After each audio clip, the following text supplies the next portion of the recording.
I rise here in this moment, in this house, as our generation faces its greatest challenge yet. We all stand on the shoulders of those who came before us, of all those Canadians who saw our nation through difficult, tumultuous times in our history. Il y a 103 ans aujourd'hui, des jeunes soldats canadiens se trouvaient dans des tranchées en France, à des milliers de kilomètres de chez eux. Le lendemain, ils prendraient d'assaut la côte 145 et participeraient à la dernière bataille de la crête de Vimy. Aujourd'hui, à l'aube de ce sombre anniversaire, nous nous souvenons de leur courage et de leur sacrifice. Nous nous souvenons de ces soldats qui ont façonné le pays que nous connaissons aujourd'hui. 20 years later, many would sent to the front again. On the evening of November 14th, 1940, my grandfather, the young MP for Vancouver North, rose in his seat to speak to the war effort, but first thanked all those senior members who allowed him to speak before them because his leave from the RCAF had expired that night and he was to ship out soon. Jimmy Sinclair would spend the next 3.5 years in Europe and North Africa, far from his young family, far from his work in this House of Commons, and far from his constituents in British Columbia, serving his country in the best way he knew how. He would return to the chamber in early 1944, a mere few months before D-Day, to exhort Canadians to continue with the sacrifices and efforts required to win. This is the year which will decide a rapid victory or a long and protracted war. A year when our fighting men must be given every conceivable aid and support and encouragement by every man, woman, and child in Canada, no matter the personal cost. These were trials that shaped our country, and more, our citizens. And now, once again, we are being tried. But, Mr. Speaker, this is not a war. That doesn't make this fight any less destructive, any less dangerous. But there is no front line marked with barbed wire, no soldiers to be deployed across the ocean, no enemy combatants to defeat. Instead, the front line is everywhere. In our homes, in our hospitals and care centers, in our grocery stores and pharmacies, at our truck stops and gas stations. And the people who work in these places are our modern-day heroes. Separated from their family, risking their own health, they head to work every day so that we can eat, so that we can heal, so that we can do our part. Because every one of us has a role to play in helping shield our country from the threat it now faces. In hard times, courage and strength are not defined by what we say or do loudly in public, but by the actions we take quietly, in private, like staying home. Even as we stand apart, we stand united in our resolve to do what we must until COVID-19 is defeated. Monsieur le Président, nous sommes ici aujourd'hui pour faire adopter la subvention salariale d'urgence. Il s'agit de la politique économique canadienne la plus importante depuis la Deuxième Guerre mondiale. Cette subvention va permettre aux Canadiens de garder leur emploi et un chèque de paye pendant cette crise. C'est ce sur quoi nous voterons cet après-midi. Cette subvention s'appuie sur les démarches déjà entreprises pour venir en aide aux Canadiens comme l'offre de prêts garantis aux petites entreprises et la prestation canadienne d'urgence pour ceux qui ont perdu leur emploi. Encore une fois, dans cette Chambre, nous sommes appelés à soutenir ceux qui sont dans le besoin et je sais que nous ne les laisserons pas tomber.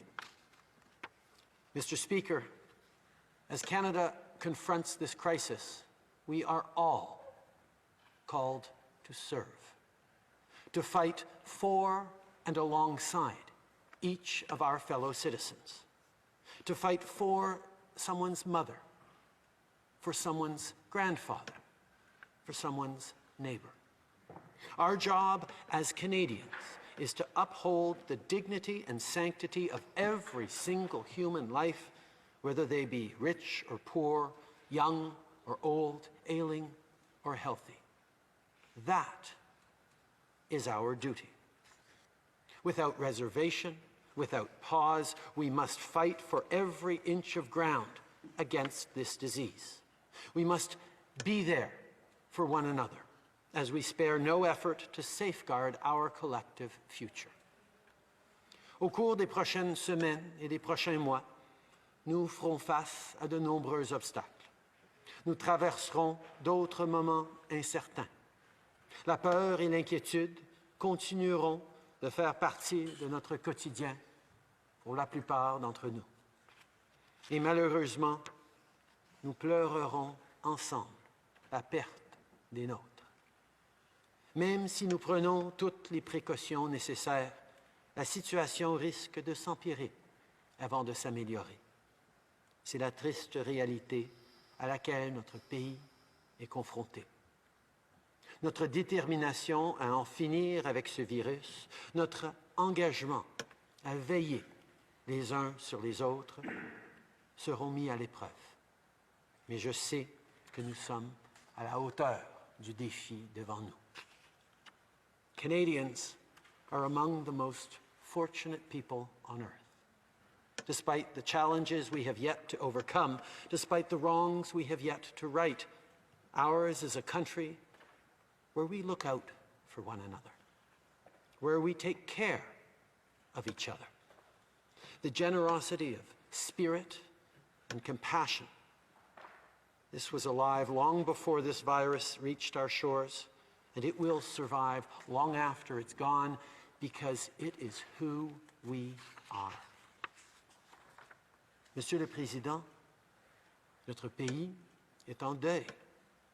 Trop de familles ont perdu un être cher en raison de cette pandémie. Cette maladie est d'autant plus cruelle puisqu'elle nous empêche de se rassembler pour pleurer la perte de ceux qui nous ont quittés et de célébrer leur vie entre amis et famille. Au nom de tous les Canadiens, j'offre mes plus sincères condoléances à ceux qui ont perdu un proche. However, this holiday weekend also marks the coming of rebirth and new life. Easter is a time where Christians honor the passion, sacrifice, and resurrection of Jesus of Nazareth and his teachings of compassion, forgiveness, and love. Passover is a time when Jews recall the covenant made by God with the people of Abraham, Isaac, and Jacob, Sarah, Rebekah, Rachel, and Leah, and the heroism of Moses, who led his people from bondage to freedom. Vaisakhi is a time when Sikhs and Hindus celebrate the new year and the spring harvest.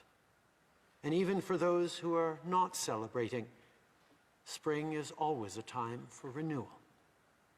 These moments remind us that love, courage, and fortitude are the antidote to despair, that there is no challenge we can't overcome together. So let us make a solemn promise to each other this weekend to do just that. Durant ce long week-end, prenons un engagement entre nous de faire ce qui s'impose aussi longtemps qu'il le faudra. Et dans cette Chambre, faisons notre part pour remplir cet engagement. Prenons nos responsabilités et venons en aide à ceux qui sont dans le besoin. Mr. Speaker, as I stand here today, I think of the young men who died taking Vimy Ridge. I think of the greatest generation who grew up during the Depression and fought through World War II. They showed us how to fight for what we believe in and how to sacrifice for what we hold dear. Today, across this country, the last members of this greatest generation live in nursing homes and long-term care facilities. They're in their small apartments and the homes they built so long ago with their own hands. They are the ones most threatened by this disease. They fought for us all those years ago, and today we fight for them.